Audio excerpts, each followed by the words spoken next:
இங்கதான் இருக்கீங்களா? ஆமா. சரி, நான் வெளியே போயிட்டு வந்துடுறேன். அத்தை வந்தா சொல்லிடுங்க. சரிம்மா, நான் சொல்லிடுறேன். ஃப்ரெண்டு ஒருத்தி பார்லர் போலான்னு சொல்லிக்கிட்டே இருந்தா. இன்னைக்கு தான் நேரம் கிடைச்சிருக்கு, அதான் போறேன். சரி, நான் போயிட்டு வரேன்க்கா. போயிட்டு வாமா. என்ன நடக்குதுங்க? நான் கல்யாணம் பண்ணிட்டு வந்தப்ப கொஞ்சம் லிப்ஸ்டிக் ஐலைனர் போட்டாவே ரொம்ப பேசுவாங்க இந்த வீட்ல.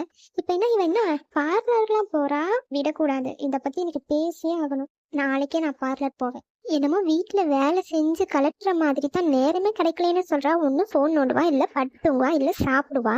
இதுல நேரம் கிடைக்கலையா? என்னம்மா உருட்டுறா? நமக்கு கொஞ்சம் சப்பாத்தி மாவு ஊட்டி தந்திருப்பாளா? மருமகளை, சின்ன மருமகளை நானும் தேடி பார்த்தேன், ஆளை காணா. எங்க போயிருக்கா? வெளியே போயிருக்காளா? ஆமா ஆமா, பார்லர் போயிருக்காங்க. ஓ அப்படியா? சரி சரி சரிம்மா, ரொம்ப தலை வலிக்குது.